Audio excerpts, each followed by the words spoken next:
pixels from the left. So it's perfectly aligned with next to my navigation.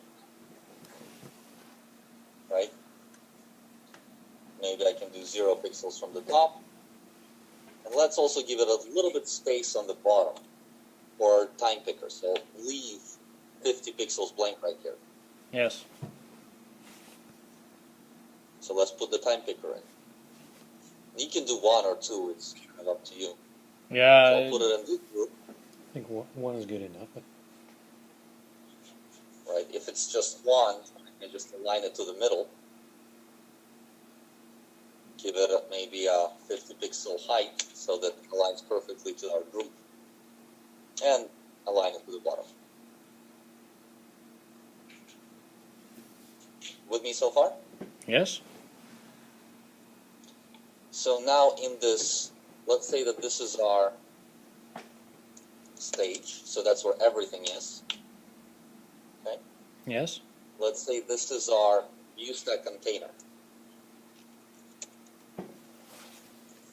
So it's not the ViewStack, but it's a container which will contain the ViewStack. But you put only the ViewStack in the ViewStack container. That doesn't seem to have any use. Why do you do that? Well, I can call this charts. Basically, I'm trying to give it a relevant name that will later on I can just quickly see what it is. Yes. Right here, I can maybe say right button, no, left button.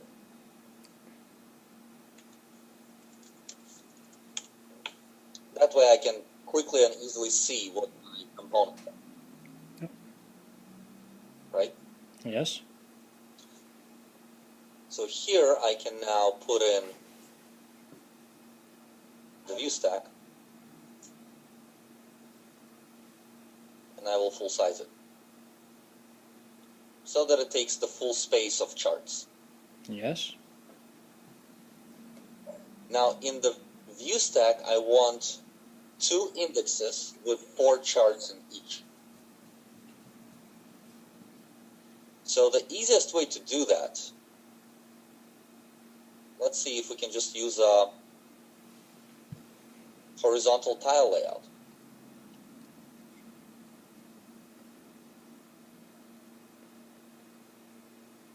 Okay. So here's my ViewStack. Yes. Here's one of the horizontal tiles, and really what makes it a horizontal tile is you'll see in the content area, layout is horizontal tile. Tile is a tail. Yeah. What that really means, let me just use something to show you. Just use a media.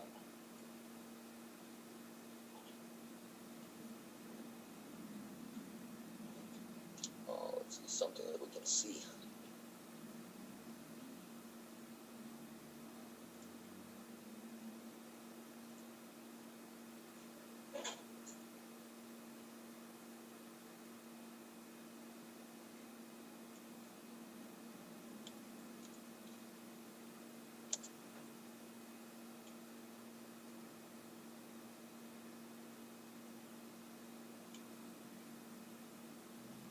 Let's see if this is going to work with tiles.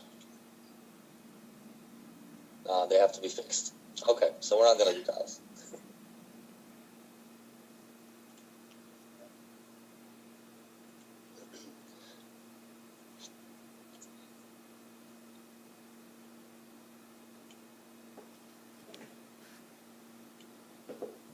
Let's do a horizontal layout.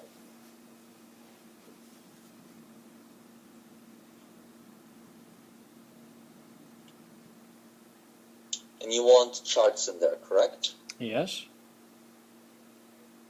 So let's say line charts.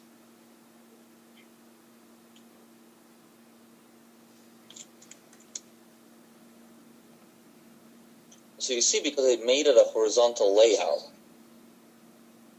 both of my charts are horizontally aligned. Yes. And Where's the data coming from? Maybe we can find something. From BACnet router. Yes. Okay. Priva. I made it in different languages. But did you have to pick it out of the trending? Yes, possible. Can you put show Any values specific on? one?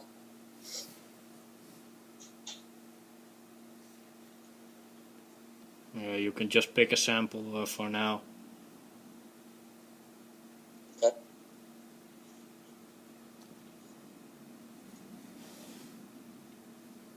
Just so we can see something.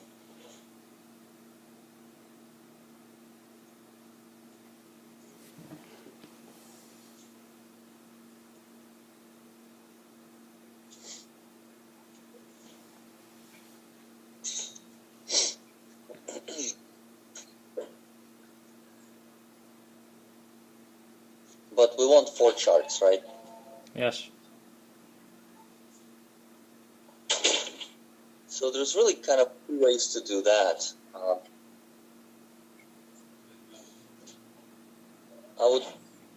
I really like to use horizontal and vertical layout. So I would actually add myself another absolute layout into the view stack.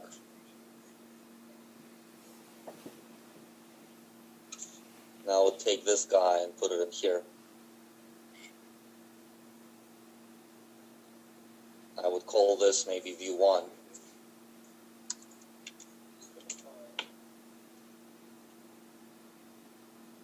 Give that a vertical layout and just duplicate my absolute.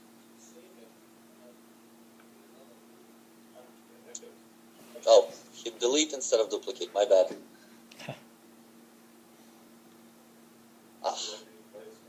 It's okay. Do that real quick. Chart.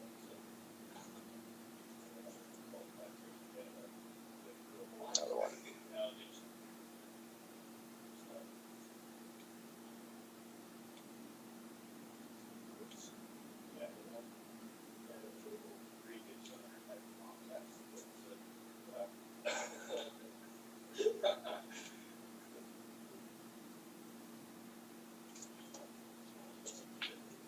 There we go.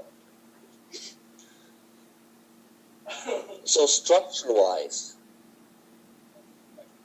what we've made here is a view stack, right?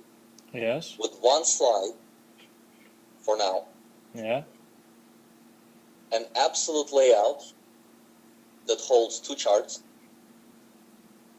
which is horizontally aligned, Yeah. an absolute layout that holds 2 charts, which is also horizontally aligned, Yeah. right? And this view 1 is vertically aligned. So Yes. it takes this first layout and second layout and aligns it perfectly vertically. Yeah. Are you with me so far? Yeah. Makes sense? So now I could just take my view 1, this first index, and duplicate that too.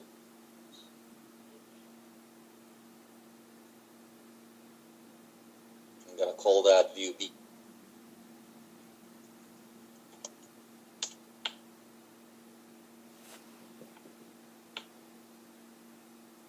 Now we should probably do something different with view B, just so we can see the difference between them. Yeah. Yeah.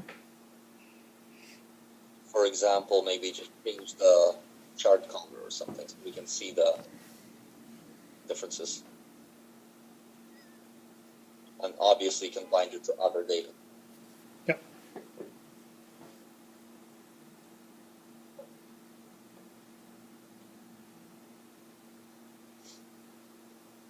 Just maybe give it more room. Something like that.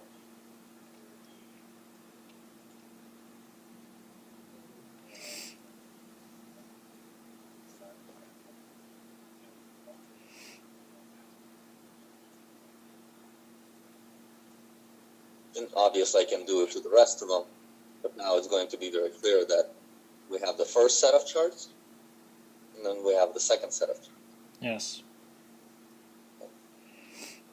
So now for the buttons,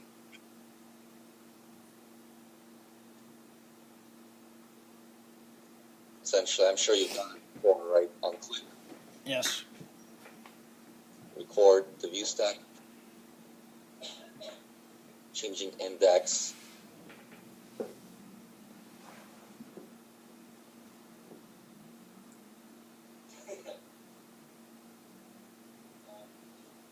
to 1.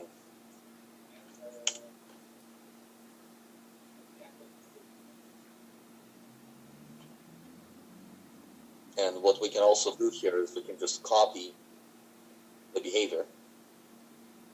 Yes. We can paste it into our other button,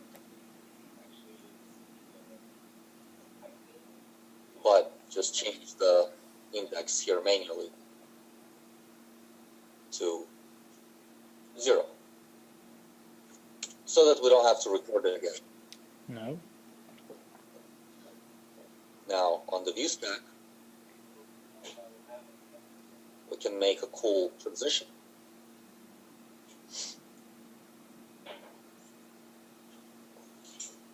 Just to see the effects better. So that would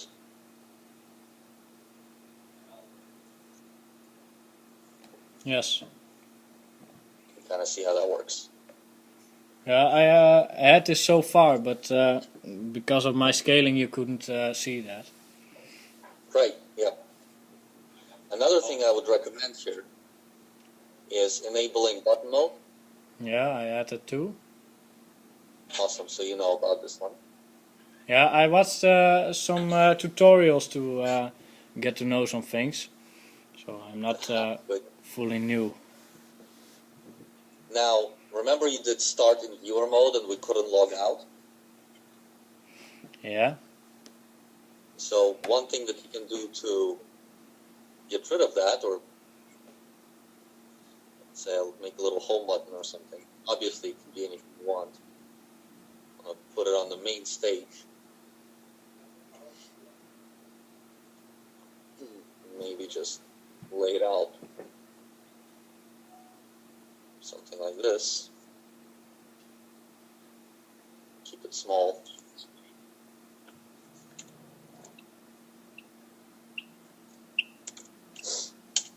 Or you can make it bigger if you want. You can probably make it a little bit.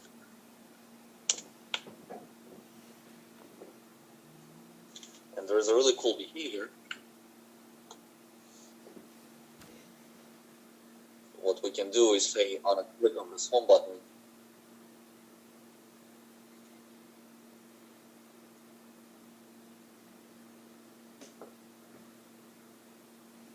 we Log can out. actually just trigger a logout.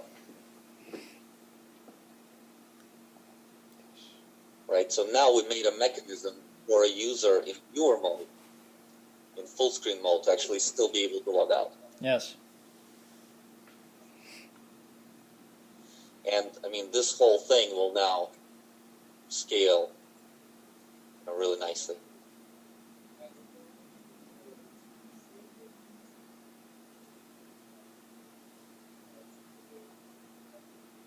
Kind of see that any resolution that you use, it will Yes. kind of maintain the size. You know, the buttons will always stay big enough to click, but the charts is really what's scaling. Okay. So a good way is really to just use a combination of horizontal and vertical layouts. Yeah. Makes your lives and setting up scaling quite a bit easier. And you also have some presets in the layout templates category. So see all of those? Yes. Those are just presets of horizontal and vertical layouts. Okay. I haven't used that yet. So just real quick, maybe let me save it for you as a sample Yep. so you have it.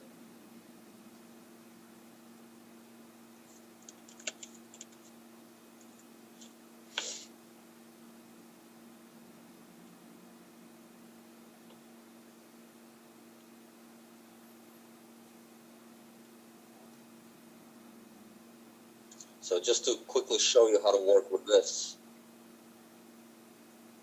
it's a full set of just horizontal and vertical containers. So if you duplicate them, you'll kind of see how it behaves. See, this is a vertical layer. Okay. If you wanted another panel, let's see, I can duplicate that. So you see that the main one is horizontal. Oh yes. And then you can also kind of reorganize them, right? Move them up and down in hierarchy. Okay. See how that works? Yes. Then maybe if you wanted to add another one here, just drop it in here, full size it. Then you can go into the inner one, maybe duplicate that if you want 3 panels. So you'll see that the whole layout stays perfectly Yes. intact. That's a useful thing. And then you can also make adjustments manually. So let's say you wanted this guy to be larger. So you can just say, I want the height to be 2 times bigger in percent relative to the rest of the containers here. So now it will be 2 times bigger than those 2. Yes. Or you can say, I want one of them to just be fixed height. So you'll see the bottom one will scale, the top one will scale, but the middle one will be a fixed height. Yeah. So that's kind of how all of this works. Okay. And then obviously if I wanted to scale the whole thing to the state, you can just full size it to the state. Yes. So now, you know.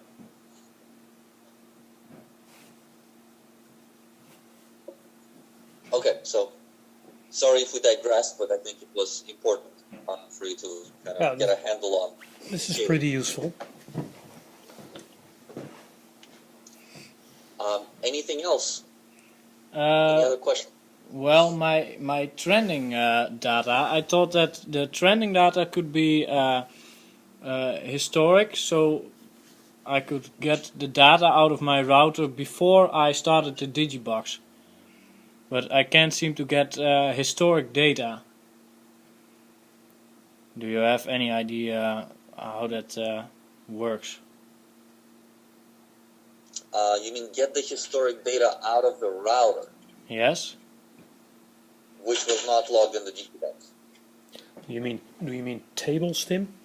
So within the backnet router, you already can add tables with values, Yes. or do you mean complete historical data that is in the other device and bring it into the dgbox? Yes, the router has its historical data, right? Yeah, that's correct. So But I want to pick that out from. okay, but I thought that that's only in the form of a table. You know what I mean, Arthur? Yeah. I mean, it's So- essentially importing the backnet history object along with the device. Yes, that's correct. I don't remember if this was implemented yet. Okay. I know it was on a roadmap to do, and maybe it was done. Okay. What version of the box are you running? The latest version. Did you? Okay. I just updated because of a bug. You're at 24. Okay, that's good. Hold on a sec. Let me see if one of my developers is online. I can ask him that quick question. Yes. Ik neem alles op. Vind je dat handig? Ja, dat is goed. Wil je wat drinken? Een glaasje water.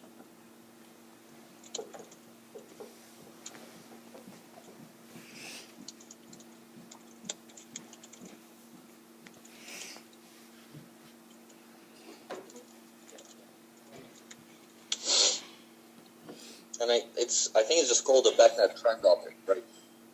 Okay.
So I'm looking at, and it looks like it is bringing the trend up. Yeah, what do you mean? So trend 220, for example, I mean that's a trend from the gateway.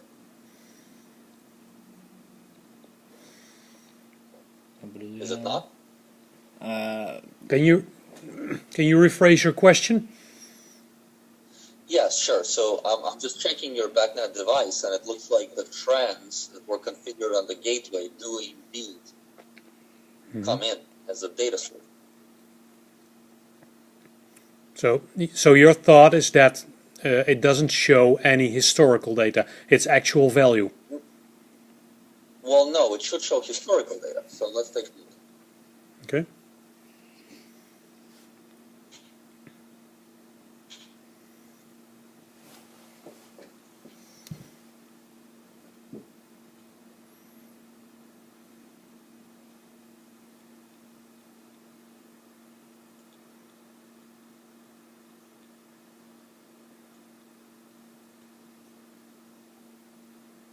And let me maybe, so we can really see it, Yeah.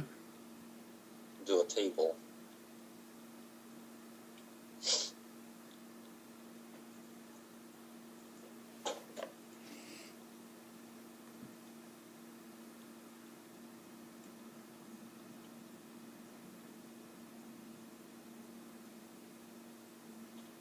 And also plot it on a chart.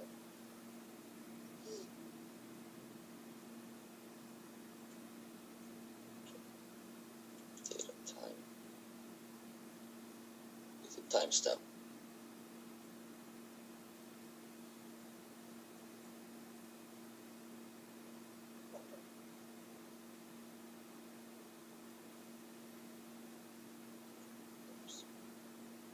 Just want to make it a bit larger.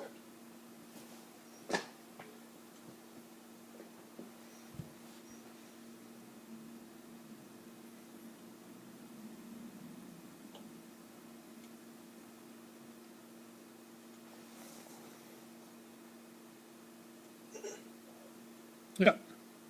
You're correct. Yeah, I mean, there's a trend. Yeah. Yes, but can you put it on last month? Sure. Because I connected the dgbox already a week, so we won't see if it doesn't work.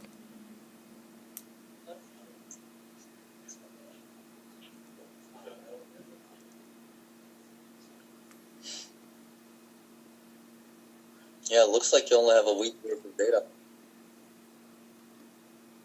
But the trend logs on that gateway, you're telling me that there should be at least a month, huh? Well, Tim, that is the question, because that's a setting within the backnet router, because it has an internal memory